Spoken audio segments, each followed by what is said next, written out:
Okay. आज हम लोग पिछले वीडियोस में फिजिकल वर्ड और मेजरमेंट एकदम सक्सेसफुली देख चुके हैं कि डायमेंशंस क्या हैं, उनके यूजेस क्या थे, यूनिट्स क्या हैं,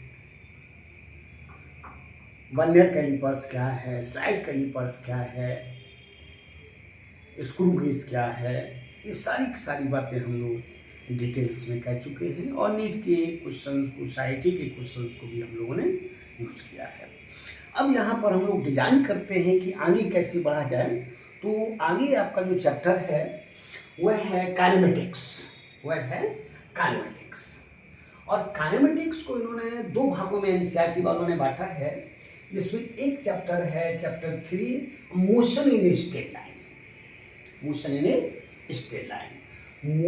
स्ट्रेट लाइन में ये सबसे पहला टॉपिक कहते हैं कि रेफरेंस फ्रेम क्या है। तो रेफरेंस फ्रेम की अगर हम बातचीत करते हैं तो इसमें हमको वेक्टर डिफाइन करना पड़ेगा। पोजीशन वेक्टर क्या है, डिस्प्लेसमेंट वेक्टर क्या है, तो इसके बाद जो है रेफरेंस फ्रेम आ जाएगा। वैसे इसकी डेफिनेशन जो है वो न्यूटन्स लॉज ऑफ मोशन से है, ठीक है ना, कि रेफरेंस फ्रेम क्या है, इनर्शियल फ्रेम क्या है, ठीक है ना। इस तरह की बातें हम लोग वहाँ भी करते हैं। तो रेफरेंस फ्रेम देखेंगे हम लोग क्या है। इसके बाद मोशन इन स्ट्रेट लाइन। तो मोशन इन स्ट्रेट लाइन क्या है वो भी इस चैप्टर में हम लोग डिस्कस करेंगे, है ना। यहाँ तक पहुँचने के लिए हम लोग बॉडी क्या है, पार्टिकल क्या है, ऑब्जर्वर क्या है, रेफरेंस फ्रेम क्या है,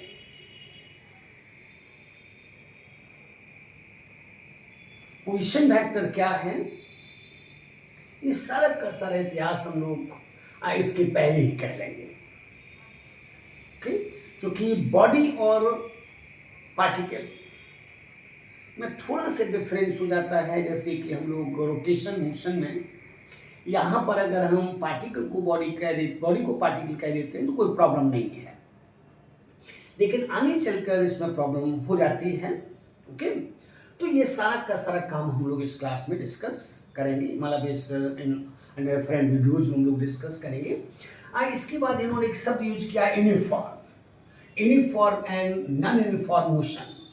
यानी यूनिफॉर्म मोशन क्या है, नॉन यूनिफॉर्म मोशन क्या है, इन सब की चर्चा भी हम लोग इसी चैप्टर में करेंगे। इसके बाद एक है सब इंस्टेंटेनियस वेलोसिटी। यहाँ पर हम लोग स्पीड भी कह सकते हैं, हम एवरेज स्पीड भी कह सकते हैं, हम एवरेज वेलोसिटी भी कह सकते हैं, तो ये सारा का सारा इतिहास यानी स्पीड क्या है, एवरेज स्पीड क्या है, एवरेज वेलोसिटी क्या है और इंस्टेंटेनियस वेलोसिटी क्या है, इन सब बातों को हम लोग यहाँ पर डिस्कस करेंगे। इसके बाद शब्द है एक यूनिफॉर्मली एक्सेलरेटेड मोशन। ये यूनिफॉर्म शब्द क्या है इसकी चिंता हम लोग करेंगे। एक्सेलरेटेड मोशन क्या है इसकी बात हम लोग करेंगे। ओके, एक्सेलरेटेड मोशन क्या है, अगर हम इसको हटा दें तो एक्सेलरेटेड मोशन, उसमें एक्सेलरेशन कांस्टेंट भी रह सकता है, एक्सेलरेशन बढ़ भी सकता है, एक्सेलरेशन घट भी सकता है, लेकिन यहाँ पर एक शब्द है यूनिफॉर्मली एक्सेलरेटेड मोशन। तो इस थर्ड चैप्टर में इसको हम लोग डिस्कस करेंगे। इसके बाद एक पोजीशन टाइम ग्राफ है। यहाँ पर हम लोग ग्राफ की चर्चा भी कर लेंगे। ग्राफ एक्चुअली क्या है, है ना। जैसे कि कहा करते हैं कि जो ग्राफ है वो विजुअल इंप्रेशन देता है कि कैसे एक क्वांटिटी दूसरी क्वांटिटी के साथ वैरी करती है, और जो इंडिपेंडेंट पैरामीटर होता है उसको हम लोग एक्स एक्सिस पर रखते हैं और डिपेंडेंट को वाई पर रखते हैं। जो इंडिपेंडेंट होता है उसको हम लोग कॉज कहते हैं और उसका इफेक्ट जो है हम लोग वाई एक्सिस पर ले जाते हैं। तो ये सारा का सारा काम हम लोग यहाँ पर करेंगे। ग्राफ क्या है हम लोग डिटेल में इसकी चर्चा करेंगे। पोजीशन टाइम ग्राफ क्या है, वेलोसिटी टाइम ग्राफ क्या है, इसके साथ साथ हम लोग जो कि सिलेबस नहीं है लेकिन फिर भी हम लोग चर्चा कर लेंगे, एक्सीलरेशन और टाइम ग्राफ, एक्सीलरेशन और time graph, acceleration time graph. चूंकि यहां से भी कभी कभी क्वेश्चन आपको मिला है, जैसे आईआईटी में भी मिला है, जैसे एक्सेलेरेशन टाइम आपको ग्राफ दिया गया था और उन्होंने कहा था कि maximum velocity attend by the particle क्या होगी। तो एक्सेलेरेशन टाइम ग्राफ के द्वारा हम लोग चेंज इन वेलोसिटी भी निकाल सकते हैं और एक्सेलेरेशन टाइम ग्राफ के द्वारा हम लोग maximum velocity attend by the particle भी कह सकते हैं। तो चूंकि आपके सिलेबस में केवल वेलोसिटी और टाइम ग्राफ उन्होंने कहा है, यहाँ पर भी बहुत सारा काम हम लोग करेंगे कि वेलोसिटी टाइम ग्राफ का यूज क्या है। तो यहां पर हम लोग कहेंगे कि वेलोसिटी टाइम ग्राफ के द्वारा हम इंटायर मोशन को डिस्क्राइब कर सकते हैं, यानी वेलोसिटी टाइम ग्राफ की सहायता से हम डिस्टेंस निकाल सकते हैं, पार्टिकल ने कितनी डिस्टेंस कवर की। हम डिस्प्लेसमेंट निकाल सकते हैं, पार्टिकल का डिस्प्लेसमेंट क्या है। हम एवरेज स्पीड निकाल सकते हैं, हम एवरेज वेलोसिटी निकाल सकते हैं, ठीक ना, यहाँ से एवरेज वेलोसिटी निकाल सकते हैं। क्योंकि जब हम इस बात को कहेंगे कि area under velocity time graph with sign gives displacement and without sign gives distance. तो अगर हमको डिस्टेंस मिल जाती है, हमको डिस्प्लेसमेंट मिल जाता है, तो हमको एवरेज वेलोसिटी कहने में या एवरेज स्पीड कहने में कोई प्रॉब्लम नहीं है। तो ठीक है ना, तो ये काफ़ी अच्छा टॉपिक है वेलोसिटी और टाइम ग्राफ। इस पर भी हम लोग बहुत सारा काम करेंगे, कुछ क्वेश्चंस भी करेंगे, ठीक ना। और एक्सेलेरेटेड टाइम ग्राफ में एक ही क्वेश्चन है, ठीक ना, लेकिन हम लोग 2-3 क्वेश्चन कर लेंगे एक्सेलरेशन टाइम ग्राफ। ओके, इसके बाद relations for uniformly accelerated motions, accelerated motion जिसमें ग्राफिकल ट्रीटमेंट कह रहे हैं, यानी रिलेशंस क्या है।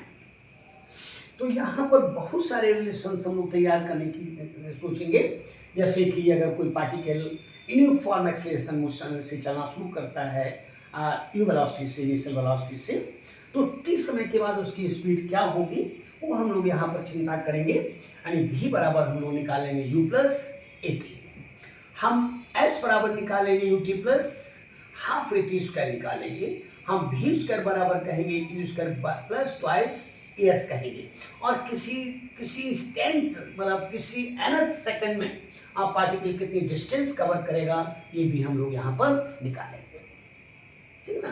तो ग्राफिकल इन्होंने ट्रीटमेंट कहा है, ग्राफिकल मेथड से ये क्वेश्चंस कहेंगे, हम लोग दोनों तरीके से कहेंगे।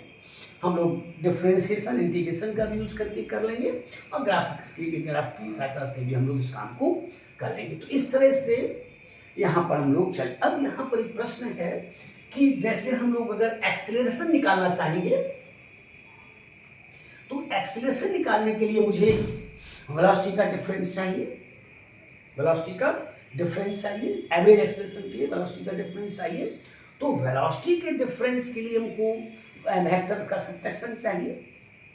तो यहाँ पर एक्चुअली होना क्या चाहिए था, सबसे पहले चैप्टर में वेक्टर का होना चाहिए था, वेक्टर के एडिशन की बात होनी चाहिए थी, वेक्टर के सब्ट्रैक्शन की बात होनी चाहिए, यूनिट वेक्टर की बात होनी चाहिए थे, वो सब होना चाहिए था।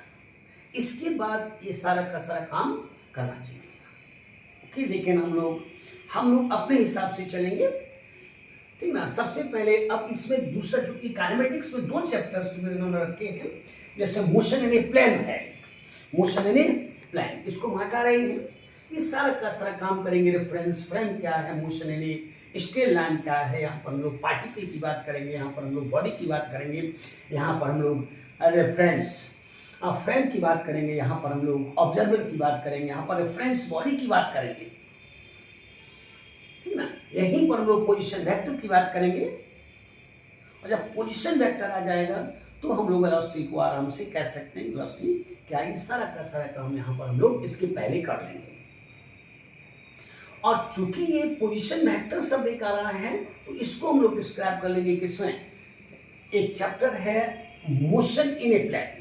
तो सबसे पहले हम लोग इसी चैप्टर को देख लेंगे, तो इसको मैं हटाता हूँ। सबसे पहले फिजिक्स का जो चैप्टर है फोर्थ, थर्ड ना होकर हम लोग फोर्थ को लेते हैं। और फोर्थ में जो टॉपिक्स इन्होंने रखे हैं, वो सबसे पहला टॉपिक रखा है scalar and vectors. Scalar and vectors, ये फोर्थ चैप्टर है, ये चैप्टर 4, चैप्टर ऑफ 4। इस चैप्टर 4 में मोशन इन ए प्लेन शब्द का यूज किया है। Motion in a plane, motion in a plane. इस चैप्टर में इन्होंने रखा है स्केलर। स्केलर फिजिकल क्वांटिटी क्या है, स्केलर्स क्या है, या स्केलर फिजिकल क्वांटिटी क्या है। स्केलर, इसको हम लोग अगर डिस्कस कर ले तो जैसे स्पीड, जो काइनेमेटिक्स में पहला जो चैप्टर उन्होंने लिया है, थर्ड चैप्टर, उसमें स्पीड शब्द की बात आएगी। और स्पीड वेलोसिटी का क्या है, मॉडुलस है। अगर हम वेलोसिटी पर मोड लगा दें, वेलोसिटी के मैग्नीट्यूड को यूज कर लें, तो क्या आ जाएगा, स्पीड आ जाएगी। तो इस स्केलर फिजिकल क्वांटिटी यानी बेसिक फिजिकल क्वांटिटी हम लोग कहेंगे, जिनके पास केवल मैग्नीट्यूड होता है, डायरेक्शन नहीं। और ऐसी फिजिकल क्वांटिटीज को हम लोग नंबर और करस्पॉन्डिंग यूनिट के द्वारा हम लोग रिप्रेजेंट कर सकते हैं। जैसे 10 kg, तो 10 एक नंबर हो गया और 1 kg यूनिट हो गई। और इसी में हम लोग डिस्कस करेंगे vector physical quantity, vector of physical quantity, vector physical quantities, vector. तो ये चैप्टर थर्ड होना चाहिए था, वेक्टर फिजिकल क्वांटिटी। जैसे मैंने कहा आपसे वेलोसिटी, तो वेलोसिटी एक्चुअली क्या है, वेक्टर है। वेलोसिटी क्या है, वेक्टर है। जैसे यहाँ पर अगर हम स्पीड कह देते हैं, ये स्केलर है, लेकिन यहाँ पर वेलोसिटी कह देते हैं, ये वेक्टर है। या हम आपसे एक्सेलरेशन कह देते हैं, ये वेक्टर है। या हम डिस्प्लेसमेंट आपसे कह देते हैं, ये वेक्टर है।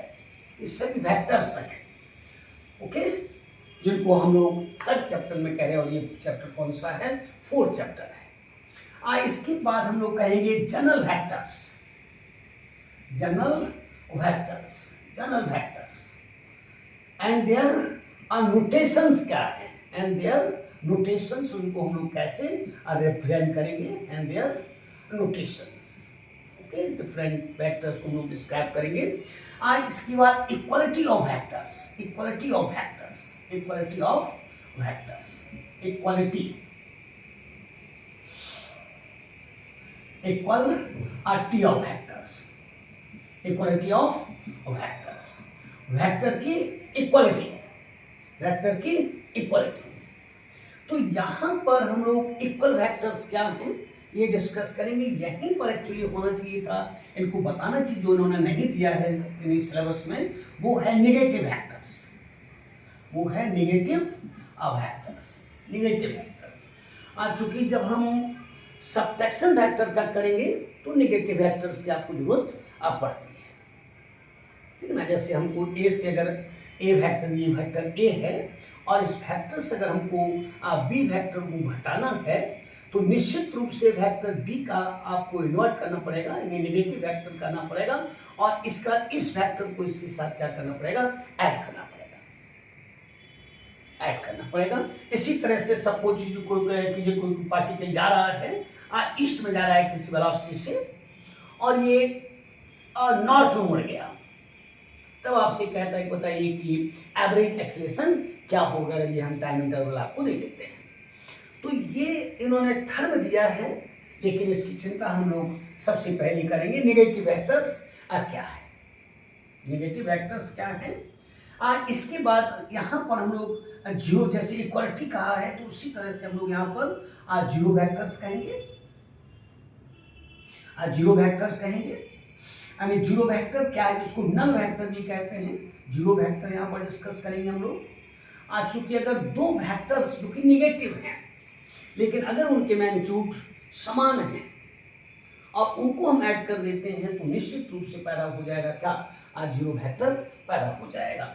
इसके बाद हम बातचीत करेंगे यूनिट वेक्टर की, यूनिट वेक्टर की चिंता करेंगे। यूनिट वेक्टर क्या है, तो इसकी भी आपको काफ़ी जरूरत पड़ती है। जैसे कि हमको हमारे हाथ में आई जे और के, ये यूनिट वेक्टर है along x axis, y axis और जेड एक्सिस। इनकी आप चिंता हमेशा करते हैं, काफ़ी इसकी जरूरत पड़ती है।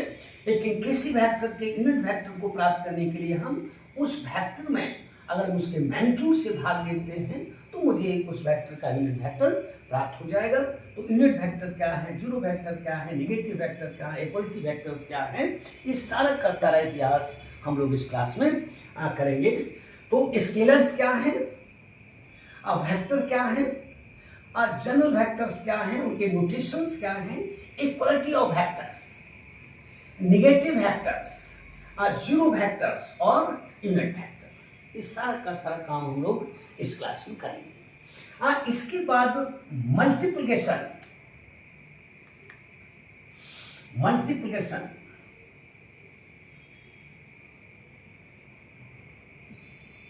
Of a vector by a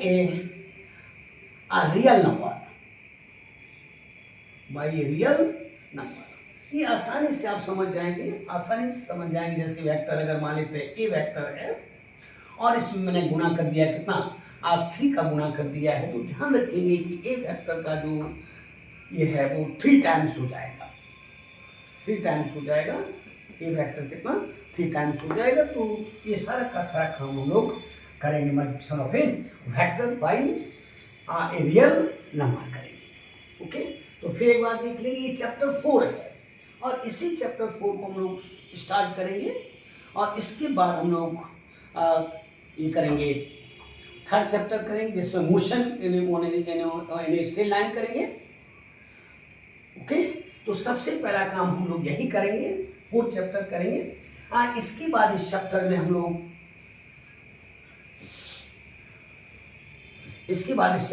लोग एडिशन ऑफ वेक्टर करेंगे, एडिशन ऑफ वेक्टर्स करेंगे।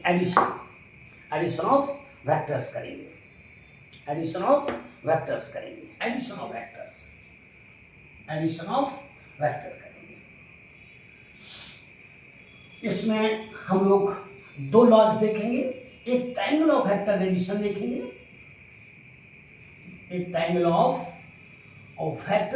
देखेंगे, और इसी में हम लोग parallelogram law of vector addition देखेंगे, parallelogram law of vector addition देखेंगे। ये काफी अच्छा है, यहाँ इसकी जो आप हम लोग a प्लस बी का मोड जो निकालेंगे, under root a square plus b square plus 2ab cos theta, ये ठीक यही मेथड हम लोग करेंगे एम्पलीट्यूड के लिए भी। अगर 2 SHM या 2 वेव्स एक दूसरे पर सुपरइम्पोज करते हैं तो a1 square plus a2 square plus 2a1a2 cos phi, यहाँ पर फाई दोनों के बीच का क्या है, फेज डिफरेंस है, दोनों वेव्स के बीच का फेज डिफरेंस है या दोनों SHMs के बीच का फेज डिफरेंस है। इसकी जरूरत आपको पड़ती है इंटरफ्रेंस में इसकी जरूरत पड़ती है। इसकी कई जगहों पर जरूरत पड़ती है आपकी, जैसे आप जब करंट इलेक्ट्रिसिटी को देखेंगे और वहाँ पर फेजर डायग्राम, तो फेजर डायग्राम में भी हम लोग इसका यूज करते हैं। यानी इसी इक्वेशन के द्वारा हम लोग इलेक्ट्रोमोटिव फोर्सेस को भी ऐड कर लेते हैं, जबकि ईएमएफ स्केलर है लेकिन इसको हम लोग इसी फॉर्मूला से ऐड कर लेते हैं। एल सर्किट है, सी सर्किट है, LCR सर्किट है, इस सब सर्किट्स में ई को हम लोग इसी पर फॉर्मूला से क्या करते हैं, ऐड करते हैं फिगर डायग्राम्स बनाकर। तो ये सारा का सारा काम एडिशन ऑफ वेक्टर्स करेंगे। इसके बाद इसी में है subtraction of vectors,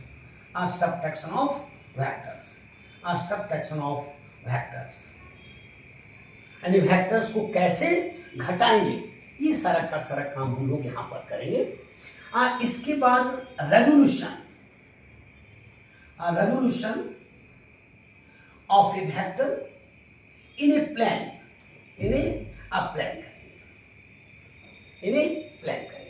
resolution of vector in a plane करेंगे। और यहीं पर हम लोग रेक्टेंगुलर कंपोनेंट का लेंगे, रेक्टेंगुलर कंपोनेंट, रेक्टेंगुलर कंपोनेंट का लेंगे,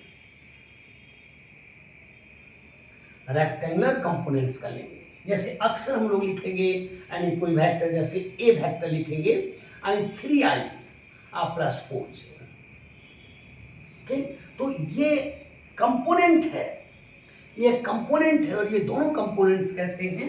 रेक्टेंगुलर कंपोनेंट्स हैं इन a plane, in a plane, in a plane. तो ये सारा का सारा काम हम लोग यहां पर करेंगे, रेक्टेंगुलर कंपोनेंट्स करेंगे। ओके, तो subtraction of vector, resolution of a vector in a plane, rectangular components भी करेंगे। इस सारा का सारा काम हम लोग इस चैप्टर को, और इसी को हम लोग शुरू में उठा लेंगे। ओके, और इसके बाद इसमें बहुत अच्छा एक चैप्टर है यानी scalar product of, scalar product of, scalar product of two vectors, scalar product of two vectors. अगर पुरानी एनसीईआरटी की किताब उठाओगे तो scalar product of two vectors work power energy में पड़ा हुआ है, वर्क पावर एनर्जी में है ये, और इसी में है vector product of two vectors, vector product of two vectors, vector product of two vectors. जैसे यहां पर वर्क वगैरह को हम लोग डिफाइन कर लेंगे, एफ डॉट आर से डिफाइन कर लेंगे। यहां पर हम लोग टाउ को डिफाइन कर लेंगे, टॉर्क जिसको कहते हैं आर क्रॉस एफ हुआ करता है। एंगुलर मोमेंटम को डिफाइन कर लेंगे, इसमें जे इक्वल टू हुआ करता है किसके? आर क्रॉस अब पी के होता है। तो कहें इसको हटाते हैं। Okay, scalar product of two vectors, scalar product of two vectors, ये इसी में करेंगे। काफी अच्छा चैप्टर है scalar product of two vectors, scalar product of two vectors, of two vectors. इसमें बहुत सारा काम हम लोग करेंगे, जैसे वर्क वगैरह निकालेंगे, एफ डॉट आर या R dot F, R dot F. इसमें पावर भी निकाल सकते हैं, एफ डॉट भी या भी डॉट एफ, आसानी से निकाल लेंगे।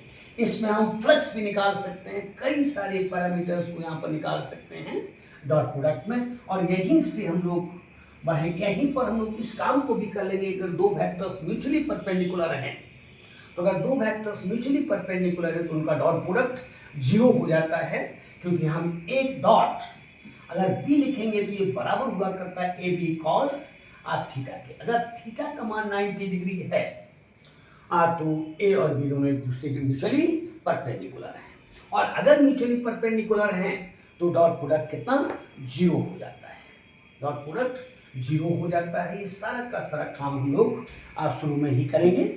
इसके बाद आता है vector product of two vectors, vector product of two vectors, vector product of two vectors. यहां पर है कि दो वेक्टर्स का जो स्केलर प्रोडक्ट है वो स्केलर है, यहां पर दो वेक्टर्स का जो स्केलर प्रोडक्ट है वो स्केलर है। जैसे वर्क स्केलर है लेकिन आर और एफ वेक्टर है, अब पावर स्केलर है लेकिन एफ और बी वेक्टर है। ओके, तो ये स्केलर प्रोडक्ट कहलाता है। और यहाँ पर vector product of two vectors में वेक्टर होगा, इसको हम लोग इस तरह से लिखेंगे, यानी ए क्रॉस बी, ये बराबर हो जाएगा ए बी साइन थीटा और यूनिट वेक्टर। ये बताएंगे आपको the vector product of two vectors is a vector physical quantity whose magnitude is equal to a product of their magnitudes and sign of the angle between them and direction is perpendicular to the plane containing two vectors according to right hand screw। इस सारा का सारा काम हम लोग यहाँ पर करेंगे, और इसकी जरूरत आपको कई जगहों पर पड़ती है। जैसे मान लेते हैं आपको टॉर्क निकालना है, आर क्रॉस आप एफ कर लेते हैं, आपको एंगुलर मोमेंटम निकालना है, आपको एंगुलर मोमेंटम निकालना है, आप आर क्रॉस आप पी कर देते हैं, आर क्रॉस पी कॉपी कर लेते हैं। तो ये भी आप कई प्लेसेस पर, जैसे आपको सी निकालना होता है यानी इलेक्ट्रोमैग्नेटिक वेव्स की वेलोसिटी निकालना पड़ती है, तो उसमें ई क्रॉस आप बी बाई आप बी का स्क्वायर करते हो। इस पर कई सारे क्वेश्चंस आईआईटी और नीट में हो जाया करते हैं। तो ये काम हम लोग यहाँ तक वेक्टर एंड स्केलर्स में कर लेंगे और इसके बाद थर्ड चैप्टर शुरू करेंगे। इसमें और इन्होंने दिया है क्या, ओके, इसमें और दिया है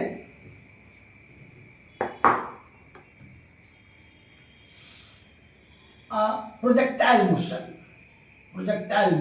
एक्चुअली ये 2D का मोशन है। अब प्रोजेक्टाइल मोशन इसको हम लोग डिटेल में डिस्कस करेंगे। कई सारे क्वेश्चंस इसमें बनते हैं जो आपसे पूछे जाते हैं। ओके, बहुत अच्छा टॉपिक है प्रोजेक्टाइल मोशन। 2026 में क्वेश्चन आने की तैयारी है।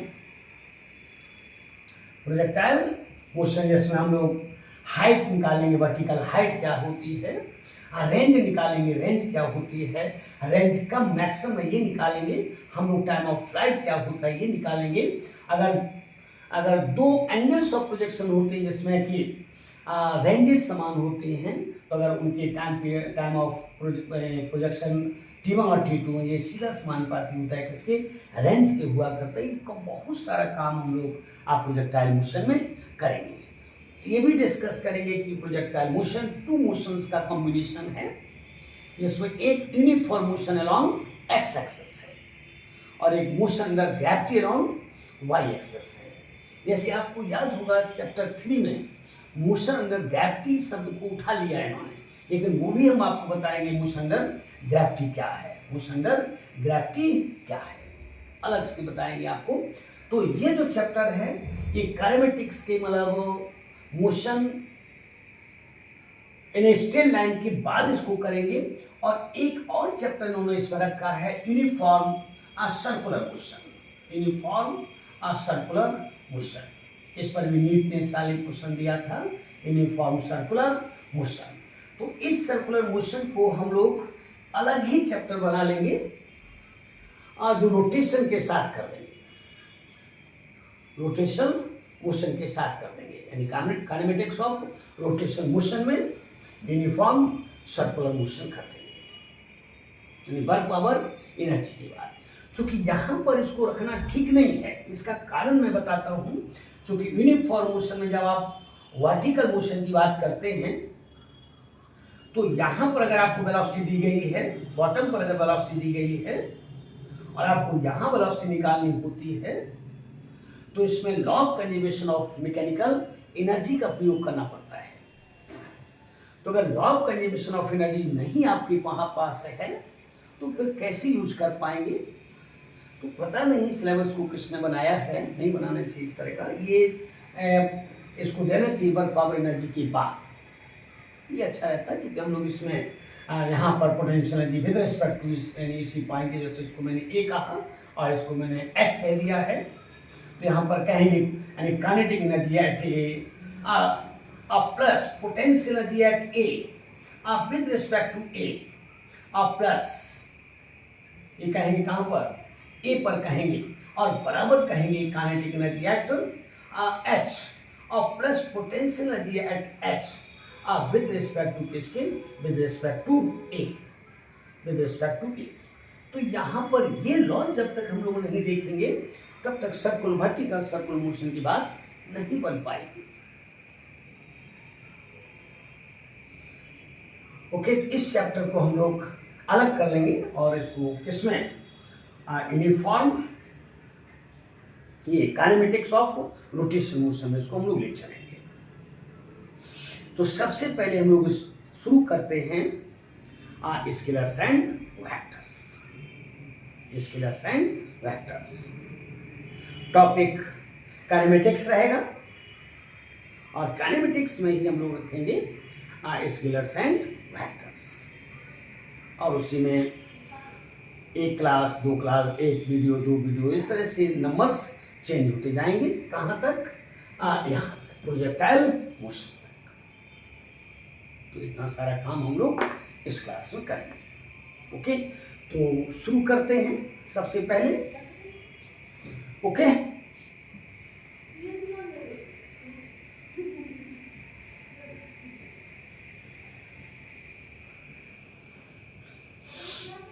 हेडिंग वही काइनेमेटिक्स लेंगे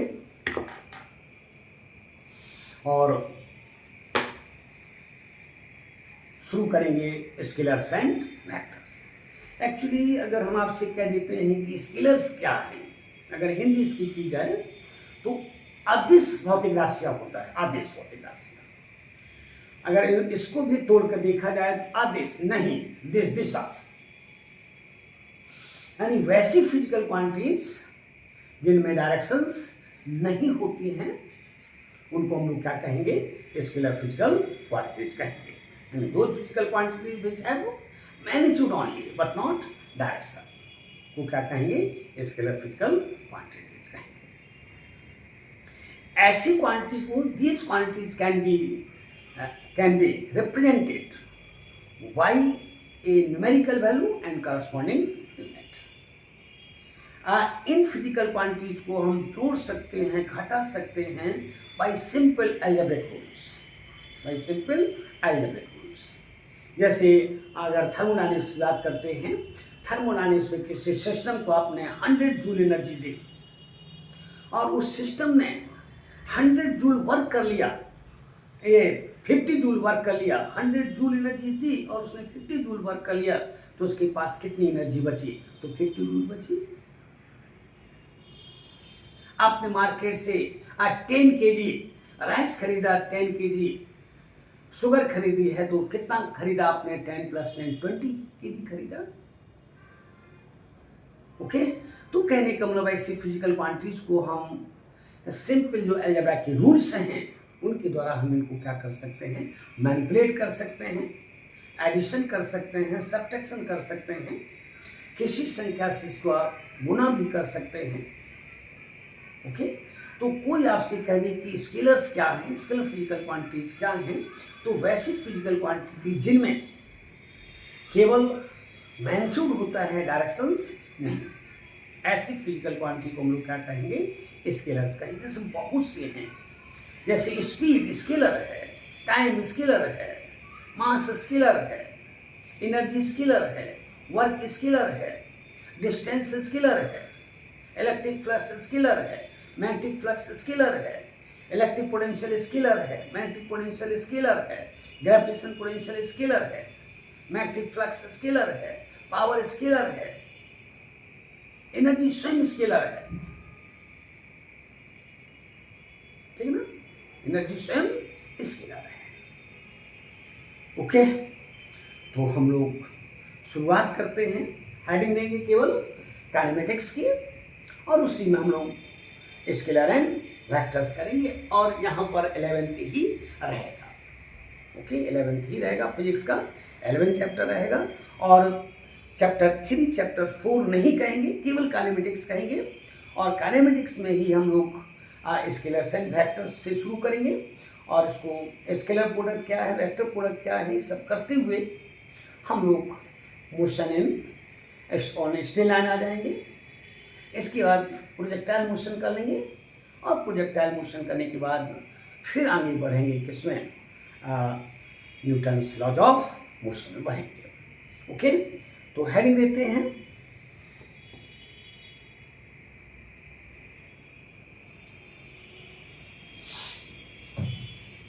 काइनेमेटिक्स,